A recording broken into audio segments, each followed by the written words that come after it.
Hi, welcome back.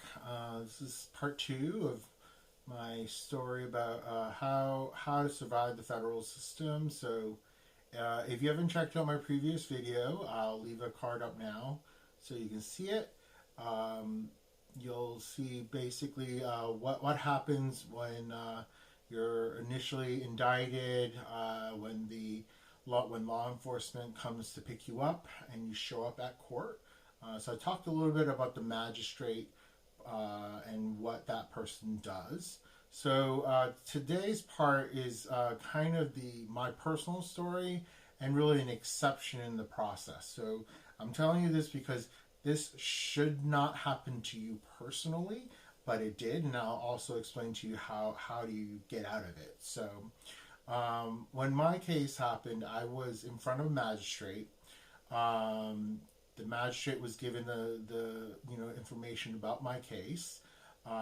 It was pretty rushed to get into that setting because I think the indictments from the grand jury were really fresh, and they just picked me up as quickly as they could, and then they were giving documents to the magistrate, and the magistrate had read through everything, and then then wanted to hear from both sides. And at that point, I had a public defender appointed to me, so a federal public defender who would be there in the courtroom to act as my lawyer, and the prosecutor was there, and we went over the whole conversation about what the charges were.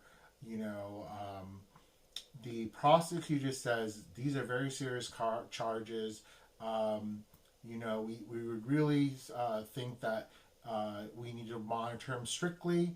She did not actually say she wanted detention, as in, she did not say that I should be remanded into custody to await trial. So she didn't say that.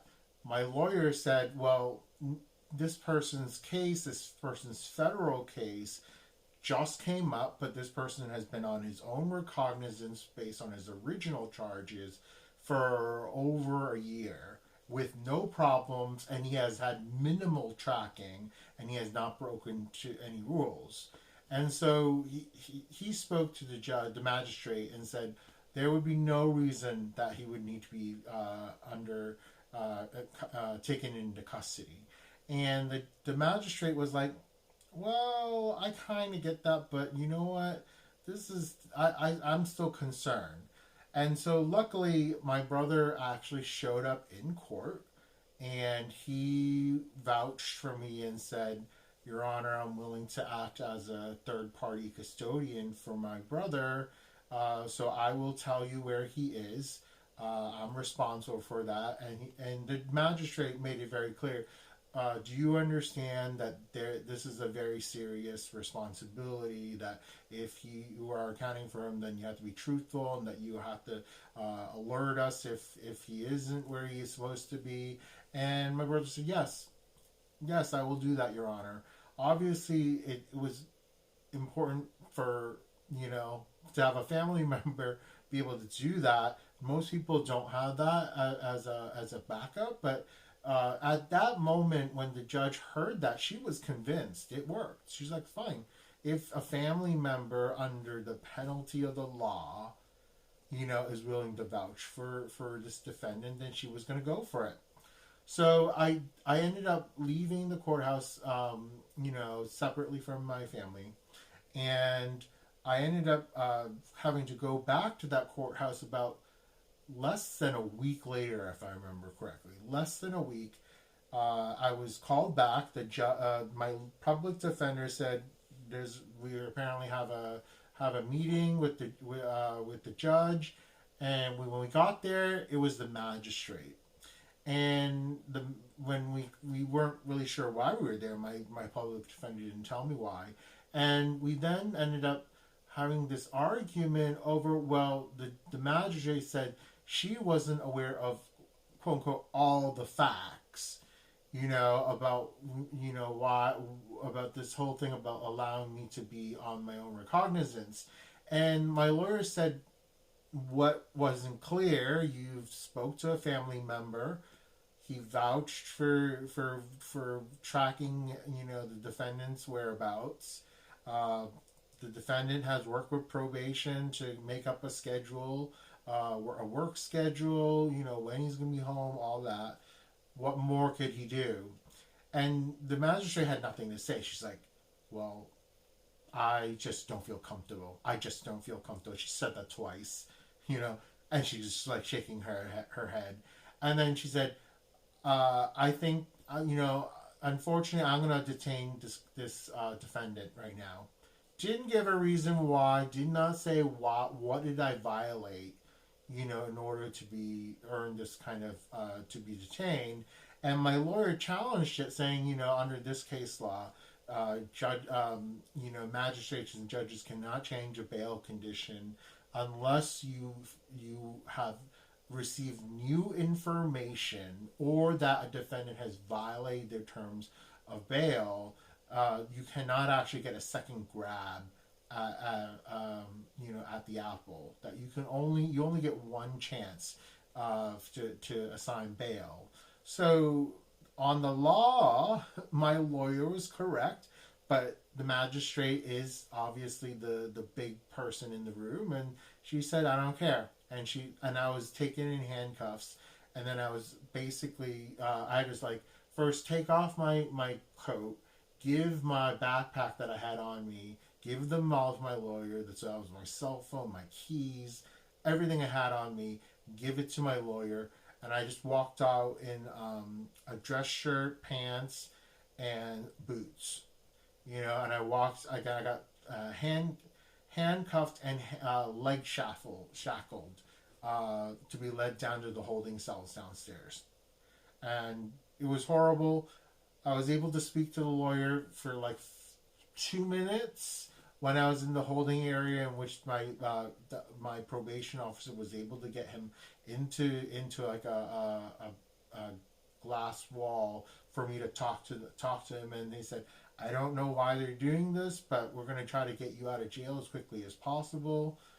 It was terrifying for me because I just had no idea this would ever happen, because you assume you go through bail conditions that one time and it should be over. But unfortunately, this magistrate didn't feel that. So I was actually, it took like probably 2 more hours before I finally joined a caravan of other inmates that was going to a county jail. We sat in traffic for like an hour, waiting. And then when we finally got there, it was about like 7:30 p.m. already. And that I went through that whole part of the intake and all that. You can actually watch a previous video in which I talk about what is intake like at prison, at jail. So I'm going to put that part as in the end part of this video, so you can check that out if you're interested. But I had to spend over a month at this jail for no reason, based on no violation. And it actually came into the legal history books as one of the only instances in this jurisdiction that a magistrate had violated this rule around bail. And so he was working on getting me bailed out. It was supposed to be 2 weeks. It kept dragging on, and it took until like a little bit over a month before I finally made it back to the courthouse. They were not going to put me back in the room with the same magistrate that had already wronged me. And they assigned a judge, which turned out to be my trial judge, the one who would potentially sit on my case. And the thing that pissed me off and pissed my lawyer off and pissed every public defender off in the district was the trial judge knew what the magistrate judge had done, had violated the law, but he didn't want to kind of put her in a position of having to apologize or admit that she did anything wrong. So he kind of danced around the topic and said, "You know what, the conditions are now being revised. The person is not in detention, but rather than me getting back my previous conditions where I was essentially able to go wherever I want to go as long as I tell probation, he then placed me under home incarceration. Not home confinement, as in you may still get to go outside.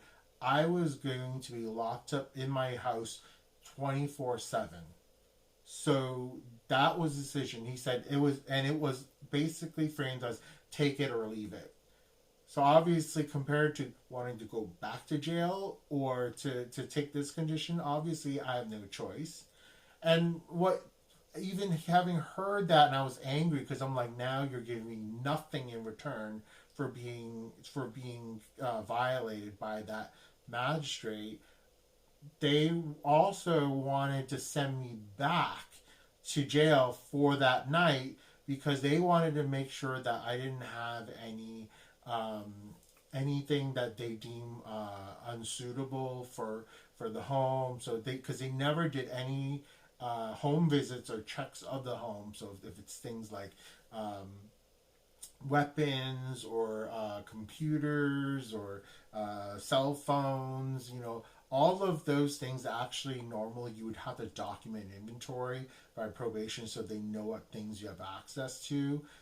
They never did that because they didn't think that was an issue in the beginning when they first gave my original conditions, and now they want to do that, all that. But they wouldn't release me when I was at the courthouse, and I had to go back to the courthouse. I didn't get back into the jail until like 9:30 at night, and people thought that I went home because it said on the news that apparently I was released, and well, I wasn't, and it sucked. And then finally the next day, after waking up at like 4 a.m. in the morning to go into a holding cell, I was finally dropped back off at the courthouse at 8 o'clock in the morning, wearing the original dress shirt, pants, and boots that I had from a month ago. And I walked to my public defender's office where I then got some clothes that my family left for me. And then no fanfare, no nothing. I just went home. It was as simple as that.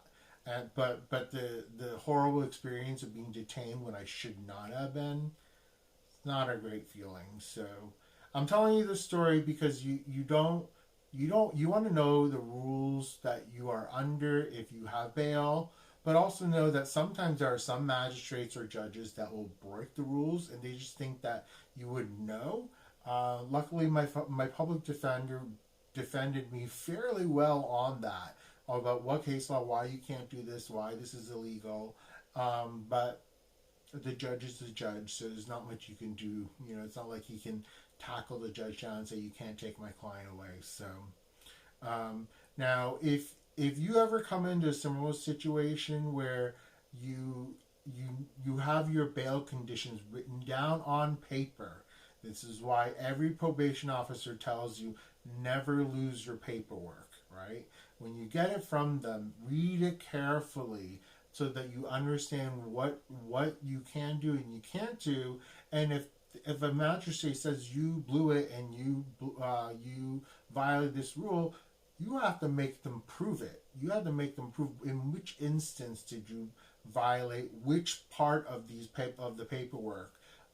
That's important because particularly in federal cases where that you're not going to be able to get in front of a judge all the time, right? Because federal judges tend to be very, very busy with big caseloads, and for them to hear you, it can take a lot of time before you show up. So if they're violating you and then putting you in jail when you shouldn't be there, you want to make sure at the point they challenge you in the courtroom that you have all of your facts straight so that you can try to defend yourself and work with your public defender or private attorney so that you don't end up being sent off to jail.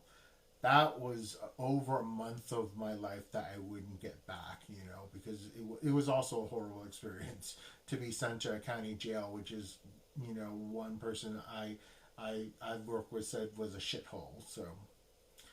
So that's part two. Hope you enjoyed the wonderful story. I know it sounds scary the way I made it, in terms of my personal experience. I hope it doesn't ever happen to you, but now you're the wiser knowing about it.